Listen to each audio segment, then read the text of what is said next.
नमस्कार दोस्तों, मैं आनंद स्वागत करता हूं आपका एक बार फिर से आपके अपने YouTube चैनल स्टडी लो पर। आज की जो हमारी वीडियो है वो बेस्ड है सीईटी परीक्षा के संदर्भ में साइंस को पढ़ेंगे। इस सीईटी परीक्षा में जो साइंस आनी है उसका एक टॉपिक है गुरुत्वाकर्षण यानी कि ग्रेविटी। ग्रेविटी को पढ़ेंगे। ग्रेविटी क्या है? हिंदी में हम इसको बोलते हैं गुरुत्वाकर्षण। तो गुरुत्वाकर्षण क्या होता है? बेसिकली जैसे कोई भी ऑब्जेक्ट है, कोई भी वस्तु है, पृथ्वी हर एक वस्तु को अपनी तरफ खींचती है। मैं अगर पृथ्वी पे खड़ा हूं, धरती पे खड़ा हूं, तो उसका भी पीछे जो रीजन है वो यही है कि धरती मुझे अपनी ओर खींच रही है। हर एक चीज नीचे की तरफ भी, धरती की तरफ गिरना ही पसंद कर रही है क्योंकि धरती उसे अपनी ओर खींच रही है। और इसको समझेंगे, जो हमारा चंद्रमा है वो पृथ्वी की चारों ओर चक्कर काटता है, उसका कारण भी ग्रेविटेशन है। यानी कि हमारा ग्रेविटेशन बल है वही चंद्रमा को धरती के चारों ओर घूमने पे मजबूर कर रहा है। जो पृथ्वी है वो सूरज के चारों ओर और बाकी अन्य प्लैनेट भी सूर्य के चारों तरफ चक्कर काटते हैं ड्यू टू ग्रेविटेशन, यानी कि गुरुत्वाकर्षण के कारण वो सभी प्लैनेट सूर्य की तरफ चक्कर काट रहे हैं, सूर्य के चारों ओर। इसको हम डिटेल से पढ़ेंगे कि क्या होता है और यह कैसे काम करता है। गुरुत्वाकर्षण, सबसे पहला जो टॉपिक है गुरुत्वाकर्षण का सार्वत्रिक नियम, यूनिवर्सल लॉ। यूनिवर्सल लॉ क्या है ग्रेविटेशन का? समझने वाली बात है, बहुत ही ध्यान से समझना। कोई भी एक ऑब्जेक्ट दूसरे ऑब्जेक्ट को अपनी ओर आकर्षित करता है। तो क्या जो बड़ा ऑब्जेक्ट है, जैसे धरती है और ये दूसरा ऑब्जेक्ट मान लीजिए, तो क्या धरती ही इसको अपनी ओर आकर्षित करेगी? जो सर आइजक न्यूटन थे, आपने कहानी सुनी होगी कि वो एक एप्पल के पेड़ के नीचे बैठे थे और उनके सिर पे एप्पल आके गिरा और फिर उन्होंने इस बारे में सोचना स्टार्ट किया कि ये एप्पल नीचे की तरफ क्यों आया। तो मैं ये कहना चाह रहा हूं कि उस चीज से हमें पता लगता है कि धरती ने एप्पल को अपनी ओर खींच लिया, लेकिन क्या सिर्फ धरती ने ही एप्पल को अपनी ओर खींचा? क्या एप्पल भी धरती को अपनी ओर खींच सकता था? क्या खींच सकता था? वास्तव में उस एप्पल ने भी धरती को अपनी ओर खींचा। तो क्या हम उसको ऑब्जर्व क्यों नहीं कर पा रहे? इसका कारण हम बिल्कुल डिटेल में समझेंगे इस वीडियो में।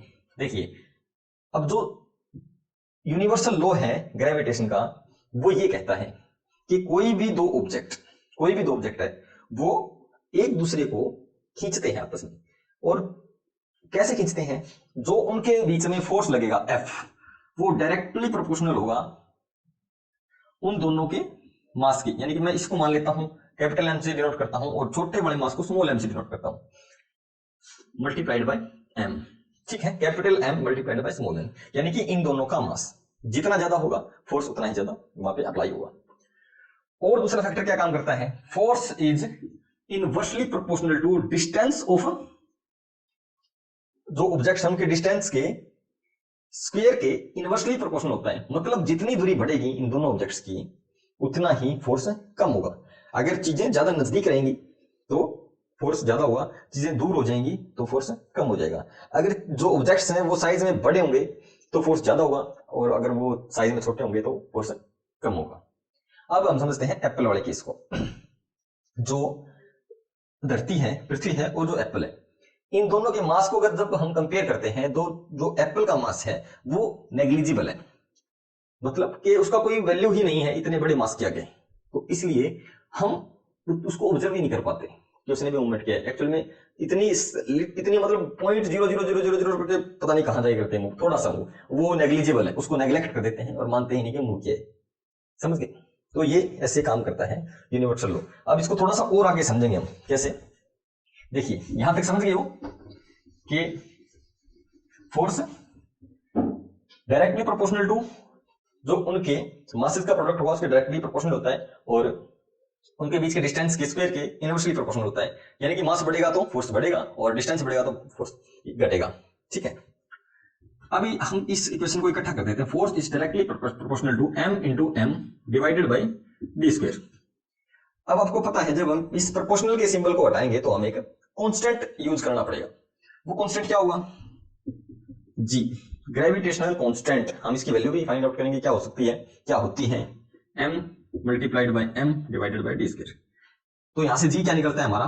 देखिए, हम क्या करते हैं, इस पूरे इस सिस्टम को, इस वाली चीज को हम इस तरफ भेज देते हैं, यानी कि F multiplied by D square divided by M multiplied by M is equal to G। ये इक्वेशन हमारे पास आई है G की, ये G की वैल्यू आ गई हमारे पास। ठीक है, इसको सोल्व करेंगे, इसको समझेंगे क्या होता है। ठीक है, तो अभी हम समझ लेते हैं फ्री फॉल को। मुक्त पतन क्या होता है? मुक्त पतन यानी कि फ्री फॉल। फ्री फॉल जैसे हमने किसी भी ऑब्जेक्ट को, किसी वस्तु को किसी हाइट से, एक मंजिल से 2 मंजिल से छोड़ दिया, अब वो सीधे नीचे की तरफ जा रही है, नीचे की तरफ जा रही है यानी कि धरती के ऊपर गिरेगी, और पृथ्वी के ऊपर जाके गिरेगी। उसकी मूवमेंट को नोट करेंगे हम। क्या एक चीज जो मैंने 1 फीट की हाइट से गिराई, उसकी स्पीड यानी कि उसकी वेलोसिटी, या उसकी जो गति होगी वो 2 मंजिल से गिराने पे, क्या उन दोनों की गति बराबर होगी? नहीं। जो ग्रेविटी है उस ऑब्जेक्ट को इस पाथ के दौरान एक्सेलरेट करेगी, यानी कि उसमें त्वरण पैदा होगा, एक्सेलरेट करेगी, खिंचाव बढ़ता जाएगा, और उसकी जो वेलोसिटी है वो टुवर्ड्स अर्थ, धरती की तरफ बढ़ती ही जाएगी। तो इस केस में हम कैसे समझेंगे उस ग्रेविटी की कांस्टेंट को, यानी कि वो किस स्पीड से, किस एक्सेलरेशन से उसको खींचती है, हम उसकी वैल्यू को समझेंगे। मुक्त पतन में जैसे ही वो नीचे की तरफ गिर रही है, अर्थ है नीचे, वो उसको, ये मान लीजिए अर्थ है, वो उसको अपनी ओर खींच रही है लगातार, और इसका मास m है ऑब्जेक्ट का, और वो उसको अपनी ओर खींच रही है। जो फोर्स लग रहा है वो कितना होगा? फोर्स इज इक्वल टू, अपने को पता है, मास इंटू एक्सेलरेशन। अब जो एक्सेलरेशन है वो किसकी वजह से है? Due to gravity. F is equal to mg। G हमने किसको मान लिया है? ग्रेविटी को। इसको जब हम सोल्व करके देखते हैं, जी को, ग्रेविटी को, ग्रेविटी की वैल्यू आती है 9.8 मीटर पर सेकंड स्क्वायर, 9.8 मीटर पर सेकंड स्क्वायर। ठीक है, इसको आप नोट कर लीजिए। अगर सीईटी एग्जाम में साइंस पे ऐसा क्वेश्चन आया, ये पूछ लेता है काफी बार इस वैल्यू को, कि ग्रेविटी का जो वैल्यू है अर्थ पे वो बताएं क्या है, तो आपको 9.8 मीटर पर सेकंड स्क्वायर के ऊपर टिक करना है। ये आपका ऑप्शन है। एमसीक्यू का क्वेश्चन आता है काफी बार, ये इसको इंपॉर्टेंट है, नोट कर लीजिए, इसको लिख देता हूं इंपॉर्टेंट। अभी हमने मुक्त पतन को समझा, फ्री फॉल को समझा, और हमने चर्चा की किस बात पे? ग्रेविटी पे, ग्रेविटेशनल कांस्टेंट पे। और दोनों जो हमने ये बात समझी, हमने ये बात समझी कि जो ग्रेविटेशनल फोर्स है वो वस्तुओं के मास के ऊपर डायरेक्टली प्रोपोर्शनल होता है, और उनके डिस्टेंस से इनवर्सली प्रोपोर्शनल होता है। क्या और भी कोई चीज मैटर करती है? यानी कि जब आप देखते हैं कि हमने एक, मान लो छोटी सी बोल ली और एक कागज लिया, हमने एक हाइट से उसको गिराया नीचे की तरफ, किसी हाइट से उसको नीचे की तरफ गिराया, तो हम क्या पाते हैं? हालांकि इन दोनों का मास बराबर है, एक कागज के टुकड़े का और एक छोटी गेंद का या छोटे कंकड़ का मास बराबर है, लेकिन किसी हाइट से गिराने पे क्या दोनों पृथ्वी तक एक ही समय में पहुंच जाएंगे? आप ये एक्सपेरिमेंट करके देखना। यही एक्सपेरिमेंट किया था सर गैलीलियो गैलीली ने।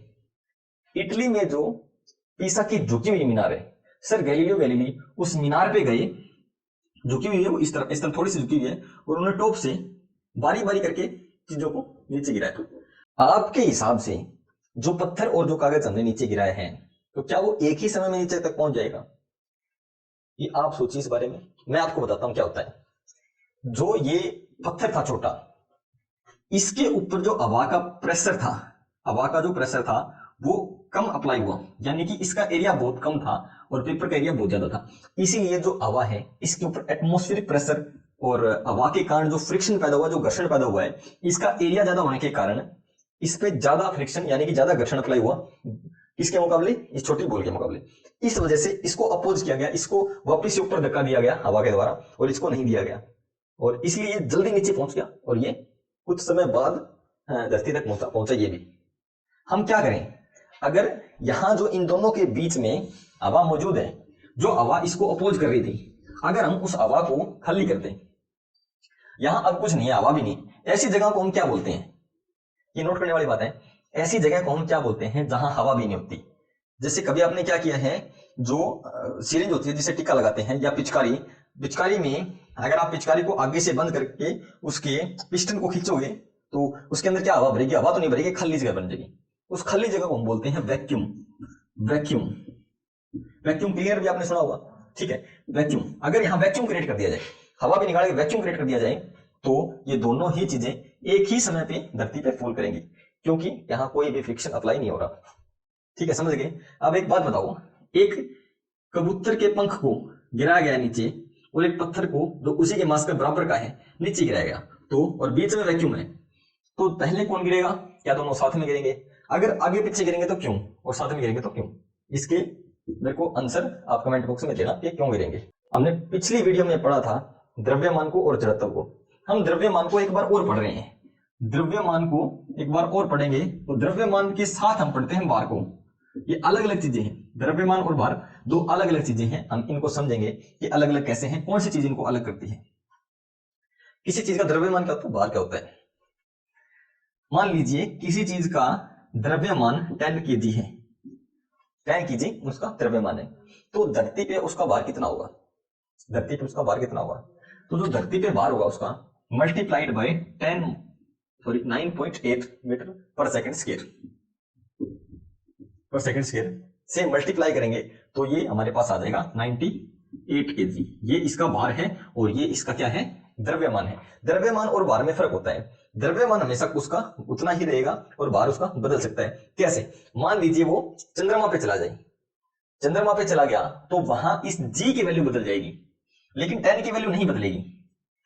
अप्रोक्सीमेटली चंद्रमा पे धरती से 6 गुना कम वेट होता है किसी भी ऑब्जेक्ट का। इसको जब कैलकुलेट करेंगे 6 कम 6 16 पॉइंट समथिंग आएगा, यानी कि अर्थ पे तो उसका वेट 98 kg था और चांद पे जाने की, मून पे जाने के बाद अप्रोक्सीमेटली 16 kg रह गया। और उसका जो द्रव्यमान है वो चांद पे भी 10 kg है, अर्थ पे भी 10 kg था, दूसरे प्लेनेट पे चले जाओ वहां भी 10 kg ही रहेगा। समझ रहे हो बात को? वेट यानी कि भार और द्रव्यमान में फर्क होता है। भार डायरेक्टली डिपेंडेंट है किसके ऊपर? अर्थ के ग्रेविटी के ऊपर या किसी भी प्लेनेट की ग्रेविटी के ऊपर, लेकिन जो द्रव्यमान है वो ग्रेविटी से हटके है, ग्रेविटी के ऊपर डिपेंडेंट नहीं होता। अभी हमने समझा कि जो द्रव्यमान है और जो भार है, द्रव्यमान कभी भी नहीं बदल सकता और भार वह जोर है, वह फोर्स है जो किसी भी प्लेनेट ने, हम अर्थ को मान के चलते हैं कि भार वह है जो अर्थ ने उस मास के ऊपर, उस द्रव्यमान के ऊपर लगाया है अपनी तरफ खींचने के लिए। इससे अगला जो हमारा टॉपिक है वो है हमारा प्रणोद तथा दाब। प्रणोद तथा दाब को समझते हैं। प्रणोद को हम अंग्रेजी में बोलते हैं नेट फोर्स, कुल बल। ठीक है, कुल बल कितना है। और दाब का मतलब है दबाव। समझिए, क्या आपको ये पता है कि एक ऊंट एक रेगिस्तान में यानी कि रेत पे इजीली चल पाता है, जबकि एक आम इंसान नहीं? कोई भी दूसरे जानवर से बेटर वो उस पे रेत के ऊपर ट्रैवल कर पाता है, ऐसा क्या? तो अब यहां बात आती है उसके पैर के सरफेस एरिया की, कि उसके पैर का जो सरफेस एरिया है उसका पैर बहुत चौड़ा है। ठीक है, इस वजह से वो उस पर इजीली चल पाता है, आदमी के पैर इतने चौड़े नहीं है। तो अगर हम कंपेयर करें उसके पैर को एक हाथी के पैर से, तो लगभग हाथी का पैर भी उतना ही चौड़ा होता है जितना कि ऊंट का, जहां से वो टिकेगा। लेकिन हाथी भी वहां अच्छे से नहीं चल पाता, ऊंट फिर भी वहां से अच्छे से चल लेता है, ऐसा क्यों? अब यहां रोल प्ले करता है क्या कि उसका मास कितना है। यहां इसका मास हाथी के मास से बहुत कम है, इसलिए उस सरफेस एरिया में उस पैर की उतनी चौड़ाई में वो इजीली चल पाता है, हाथी नहीं चल पाता, क्योंकि उसमें उसका जो उसका वजन है वो जो बहुत ज्यादा बढ़ गया। इसको और अच्छे से समझते हैं। देखिए, आप पानी में ऐसे सीधे गोता लगाएंगे तो आप डायरेक्टली नीचे पहुंच जाएंगे, लेकिन जब आप पानी पे ऐसे कूदेंगे, जब आपकी बॉडी की पोजीशन इस तरह होगी, इस तरफ सिर इस तरफ पैर, तो आपको चोट लगेगी, यहां तक ही पहुंच पाओगे। लेकिन जब आपने इस तरह ऐसे उस पर जंप लगाया तो आप नीचे तक गए। समझ पा रहे हो? जब मछलियां उसके ऊपर ऐसे अंदर से निकल के बाहर आती है ना, ऐसे देखा होगा, यूं निकल के आते हैं, तो वो ऐसे ही सीधा ऐसे गिरती हैं। ओलंपिक्स में देखा होगा, जब लोग उस पानी के अंदर छलांग लगाते हैं तो ऐसे सीधा लगाते हैं, ऐसे कभी भी नहीं लगाते। क्यों नहीं लगाते? ऐसे लगाने से जो उनका सरफेस एरिया है जो वो टच करेगा पानी को वो बढ़ जाएगा और चोट ज्यादा लगेगी, ज्यादा नेट फोर्स यानी कि ज्यादा प्रणोद अप्लाई होगा, नेट फोर्स बढ़ जाएगा। ठीक है, और क्या हुआ? उससे उसको चोट ज्यादा लगेगी। अब हम इसको समझते हैं दाब को। दाब क्या है? और प्रणोद को हमने समझ लिया। प्रणोद है कुल फोर्स, कि बॉडी ने कुल फोर्स कितना लगाया। दाब को हम कैसे समझते हैं? दाब इज 1 स्क्वायर मीटर एक मीटर स्क्वायर पे कितना दाब लगा, कितना नेट फोर्स लगा, हम उसको हिस्सों में बांट देंगे, तभी हम इसको बोलते हैं दबाव, दाब। ठीक है, और इस दाब की यूनिट क्या हुई, देखिए न्यूटन पर मीटर स्क्वायर होगी ना, न्यूटन पर मीटर स्क्वायर होगी, न्यूटन पर मीटर स्क्वायर होगी कि 1 मीटर स्क्वायर की एरिया पे कितने न्यूटन फोर्स लगा, तो न्यूटन पर मीटर स्क्वायर इसकी यूनिट होगी। लेकिन सर पास्कल के जो पास्कल साइंटिस्ट थे उनके सम्मान में हम इसकी यूनिट को पास्कल बोलते हैं और इसकी शॉर्ट फॉर्म पीए से है। अगर कहीं आपको लिखा मिल जाए कि 5 पीए तो इसका मतलब दाब से है, प्रेशर से है, और ये पास्कल की यूनिट प्रेशर को दिखाती है, उसकी यूनिट है। नेक्स्ट जो हमारा टॉपिक है वो है उत्प्लावकता। उत्प्लावकता को समझेंगे। उत्प्लावकता क्या है, अब मान लीजिए देखो ये एक बीकर है, इसमें पानी भरा हुआ है, ठीक है, ध्यान से समझने वाली बात है। सर आर्किमिडीज ने इसमें बहुत अच्छा सिद्धांत दिया है, हम उस सिद्धांत को ही पढ़ेंगे। पहले हम उत्प्लावकता को पढ़ते हैं। क्या है उत्प्लावकता? हमने इस पानी के बीकर में कोई ऑब्जेक्ट गिराया, काफी बार क्या होता है कि वो चीज पानी की सतह तक पहुंच जाती है और नीचे बैठ जाती है, लेकिन काफी बार होता है कि वो पानी के ऊपर ही तैरती रहती है, समझ रहे हो। मान लीजिए हमने एक टमाटर लिया और टमाटर को इसके अंदर गिरा दिया, टमाटर क्या करेगा, ऊपर ही फ्लोट करता रहेगा, ठीक है। और अगर हमने एक आलू गिराया, कोई आलू तो ऊपर फ्लोट करेगा और कोई आलू नीचे बैठ जाएगा, समझो इस बात को। अब जो ये प्रॉपर्टी है पानी की ऐसी कि वो प्रेशर एक्सर्ट करता है, दबाव लगाता है। कहां दबाव लगाता है? अगर ये दीवारें हटा दें तो वो पानी बाहर गिरने लगेगा, यानी कि वो इस दीवार पर प्रेशर लगा रहा है, तभी तो यहां से बाहर जाना जाता है, यहां से भी बाहर जाना जाता है, यहां से भी बाहर जाना जाता है, और ऊपर की तरफ भी फोर्स लगाता है। अब जो कांच है, कांच के ऊपर तो उसका जोर चलता नहीं क्योंकि उससे बहुत ज्यादा हार्ड है वो, लेकिन जो ऑब्जेक्ट अभी भी एंटर हुआ है, जैसे हमने कोई गत्ता डाल दिया इसके अंदर, ठीक है, जो ऑब्जेक्ट उसके ऊपर अभी भी उससे मिला है वो उसके ऊपर अपना जोर लगाता है, उसको फोर्स लगाएगा उसके ऊपर। अगर वाटर के द्वारा लगाया गया फोर्स, अगर पानी के द्वारा लगाया गया जोर उस वस्तु के ऊपर जो पानी के अंदर अभी भी आई है, वह जोर जी से, ग्रेविटी से ज्यादा है, अगर पानी के द्वारा लगाया गया जोर ग्रेविटी से ज्यादा है तो क्या होगा, तो वो वस्तु पानी के ऊपर फ्लोट करने लगेगी, यानी कि पानी के ऊपर फ्लोट करने लगेगी, यानी कि उसका जो वॉल्यूम है और जो उसका मास है वो उससे बहुत कम है। अगर जी से कम होगी तो फ्लोट करेगी, अगर जी की ज्यादा होगी तो वो नीचे बैठ जाएगी। इस जो वस्तुएं नीचे बैठ गई हैं, यहाँ वैल्यू जी की ज्यादा है, जी की वैल्यू ज्यादा है, और जो चीजें फ्लोट कर रही हैं यहाँ जी की वैल्यू कम है, और जो प्रेशर पानी ने एक्सर्ट किया है उसकी वैल्यू ज्यादा है। इसको समझ गए हो। उत्प्लावकता का मतलब है पानी, जो कोई भी लिक्विड है वो फोर्स लगाता है, कोई भी लिक्विड हो गया, हर एक फ्लूइड, कोई गैस होगी, वो अपने चारों ओर प्रेशर एक्सर्ट करती है। अगर वो प्रेशर जी से ज्यादा हो जाता है तो चीजें ऊपर की ओर फ्लोट करने लगती हैं, अगर जी की वैल्यू ज्यादा हो जाती है उस फोर्स से तो चीजें नीचे की ओर मूव करना स्टार्ट कर देती हैं। ये बहुत इंपॉर्टेंट चीज है। सर आर्किमिडीज का नाम आपने सुना होगा, हमने उनके सिद्धांत से बहुत चीजें पाई हैं, और एक बार मैं आपको सर आर्किमिडीज के बारे में थोड़ा बता देता हूं। सर आर्किमिडीज एक बार क्या थे कि वो अपने वॉशरूम में गए, और वॉशरूम में जाने के बाद जैसे ही अपने वो बाथ टब में लेटे, उनका बाथ टब पूरी तरह से पानी से भरा हुआ था, जैसे ही वो बाथ टब में जाके बैठते हैं तो कुछ पानी उस बाथ टब से बाहर निकल गया, और वो वहीं से उठे, नहाए नहीं, उधर से उठे और गलियों में ऐसे आवाजें लगाते हुए जा रहे हैं, मैंने पा लिया, मैंने पा लिया, मैंने पा लिया। लोग सोच रहे हैं क्या पा लिया भाई है, तो वो ऐसे लगा रहे थे कि मैंने पा लिया। तो उन्होंने एक सिद्धांत की खोज कर ली थी, उन्होंने समझ लिया था कि पानी कैसे एक्सर्ट करता है प्रेशर। आर्किमिडीज के सिद्धांत को हम समझेंगे। क्या कहते हैं आर्किमिडीज सर? आर्किमिडीज सर ने यह बताया कि वाटर कितना फोर्स उस पर लगाएगा। अब समझिए, मैं आपको बताता हूं कितना फोर्स लगाएगा। मान लीजिए ये एक, देखो पानी भरा हुआ यहाँ पे, ठीक है, हमने एक ऑब्जेक्ट इसमें गिराया, इतना बड़ा था, ठीक है, इसका साइज ये है कि हमने इसको पानी में डुबो दिया। इसके गिरने से, इसके इस पानी में जाने से, इस लिक्विड में जाने से जितना वाटर इसने अपनी जगह बनाने के लिए हटा दिया, साइड कर दिया, तो अपनी जगह बनाएगा तो वाटर को तो साइड करेगा ना, जितना वाटर इसने बाहर निकाल दिया यानी कि साइड कर दिया, उतने ही फोर्स इसके ऊपर अप्लाई हुआ, उतना ही फोर्स इसके ऊपर अप्लाई हुआ, समझ गए। अगर वो फोर्स, आर्किमिडीज सर कहते हैं कि अगर वो फोर्स ग्रेविटी से ज्यादा है तो ये फ्लोट करने लगेगा, अगर ये फोर्स ग्रेविटी से कम है, जो ग्रेविटी ने इस पूरे ऑब्जेक्ट पर लगाया है फोर्स, यानी कि इसका मास इंटू जी, अगर एम जी की वैल्यू ज्यादा यहां ज्यादा होगी ना तो ये वस्तु डूब जाएगी। अगर एम जी की वैल्यू इस हटाए गए पानी से कम रहेगी तो ये वस्तु फ्लोट करने लगेगी। इसी से फिर बाद में आर्किमिडीज सर ने वहां के राजा के सोने के मुकुट की, जो सोने का मुकुट था, उसकी प्योरिटी का जांच किया। और आज भी हम इसी चीज से काफी चीजों की वॉल्यूम निकालते हैं और काफी चीजों की प्योरिटी की जांच भी इसी थ्योरी से की जा सकती है। और सबसे लास्ट टॉपिक जो है इस वीडियो का वो है हमारा अपेक्षित घनत्व।